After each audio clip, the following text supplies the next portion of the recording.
4 seconds on second place, Carl Edwards. Jimmie Johnson has been one of the stories of this race as well. Johnson started back in 25th position, charged his way forward, a little strategy, a little aggressive driving, and a pretty good race car. And Jimmie is up into the number 6 position at a quarter distance through this race. Jimmie we focus on in our Gillette Pro Glide profile. The first 5 races of the 10 that make up the championship compared to the last 5, I guess you'd say summing up in Jimmie's previous championship seasons, he's been a good closer. 4 wins in the first 5 chase races compared to 8 in the last 5. Johnson on the march today here in New Hampshire. So at quarter distance, let's take you up to speed and find out what's going on with some of the front runners. How about the leader, Vince? Well, it's been a pretty good day for Clint Boyer so far, and they were optimistic coming into this track, although their average finish here is just about 18th, which is the worst of all chasers. They said they've had much better cars. They just really haven't gotten the results to go with those good, fast race cars. Well, they're certainly off on a good start today. Very few complaints from Clint Boyer, although he says he has to be a little ginger when he gets back on the throttle. It's a little free. Jamie? And behind him, Carl Edwards sounding very optimistic on the radio. He says the car is very neutral now. It's very good. However, he is keeping an eye on the water temperature. It's up to about 210 right now and says it sprays a little bit as he gets in the corner. We'll keep our eye on that, Vince. Running in third is Jamie McMurray. They raced the same car here in the spring, and it wasn't very good. In fact, it hasn't been very good just about anywhere they've run it until this weekend, according to crew chief Mono Mannion. But they hit upon something with their setup here, and the car has been among the top 5 fastest all weekend long. Jamie says the drive off is good, but the car goes away from him a little bit on the long run. Jamie?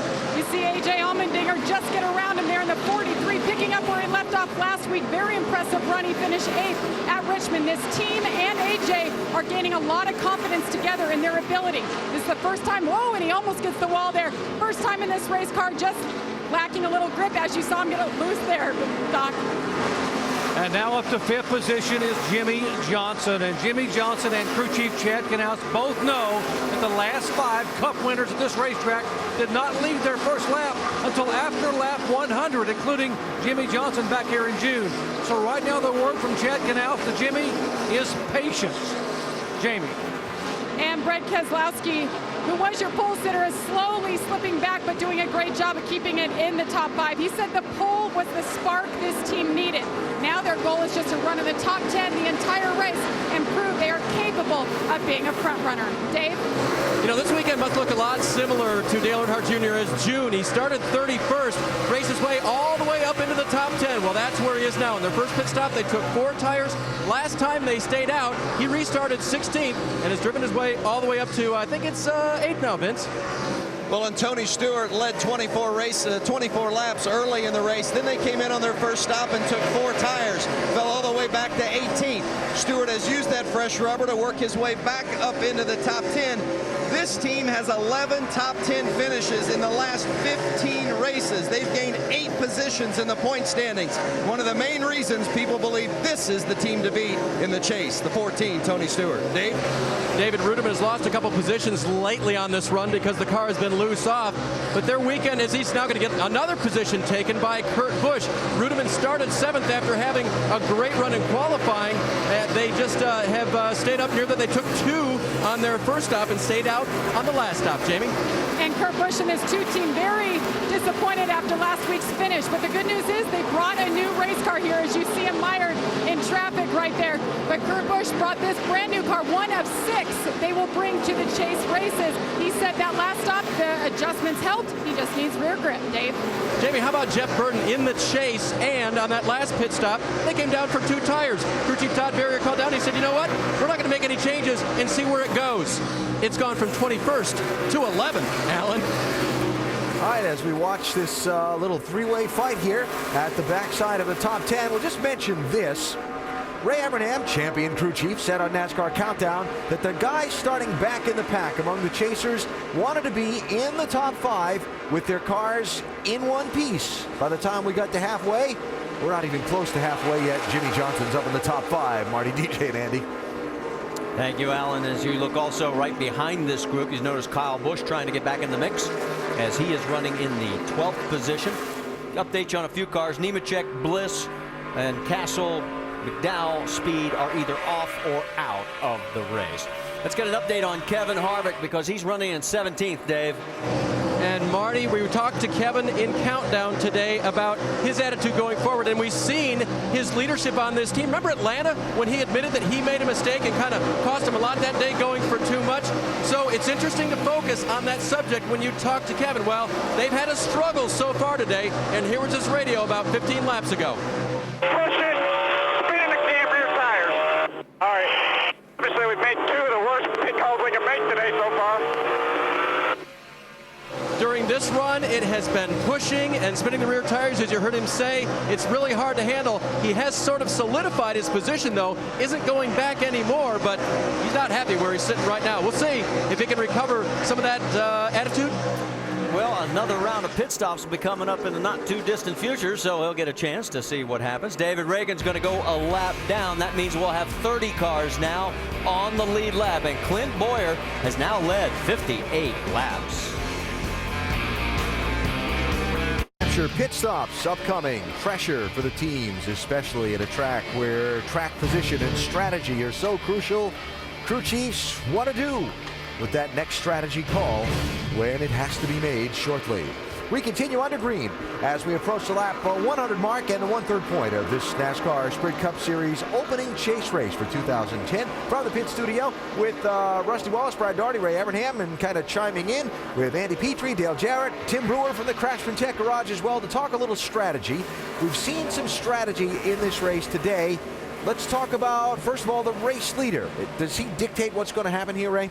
Well, he can. Some guys are going to try and short pit, but, you know, to me, the way to win this race, and we've won it here before, by doing this, you take 4 tires under green, period. You know, and if you have less than 40 laps on your left side tires, you go ahead and you put 2 tires on. More than 40 laps, you put 4 tires on, period. That's the formula to win here. What do you think, Andy? Well, we see Montoya here taking tires. He's going to take 4 tires, and the reason they do that, Alan, is because it takes about that amount of time to put all the gas in it. And you see they've run a full load of fuel out. I think the only strategy in play right now is when to make that pit stop, like Ray said. See who's going to short pit, and maybe it is Boyer who does start that, but it can be somebody else back in the pack that comes in early and gets everybody else coming in, just like Montoya did. Tell you what, if the caution flag does come out and Boyer's sitting out leading this race, it's been almost 100 laps right now on his left side tire, so whether he wants it or not under a caution, Ray, I'm thinking he's going to have to put 4 tires on this car, even if it's a caution flag coming out. Yeah, here comes the one car. He's pitting also. But right, when you run out that much fuel, like Andy says, you automatically do 4. But I've also found that you lose less spots by doing 4 here under caution, or you know, by doing 4 under green than you do by doing 4 under caution. Yeah, but Ray Brewer, if I'm sitting here watching my car right now, just like Kevin Harvick, if you fix the entry to the corner, meaning taking some wedge out, change that car around, you're going to fix the center of the corner. The car's going to have a better line off the corner. You're not going to be as loose off the corner. All right, so the cycle has begun, Marty. Now the question is, when does Boyer bring that 33 car with a big lead in? And we'll wait to find out with you, Alan, and everybody else at home. Joey Logano is in. Also, here comes Brad Keselowski. The 14 to Tony Stewart is in. Vince. The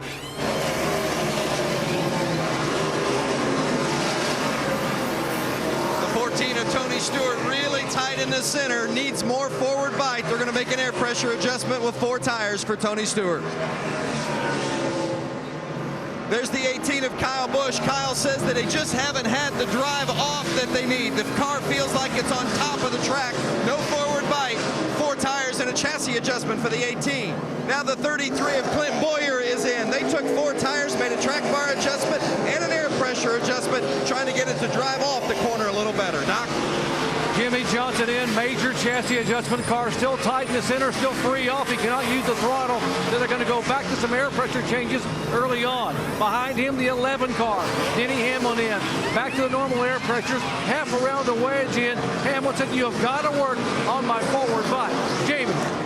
And Carl Edwards says he's just getting a little bit loose. That water temp is still at 210. Track bar adjustment up, air pressure adjustment. 4 tires, fill it up with Sunoco fuel. That's the call for Carl Edwards, who has a pretty good race car today.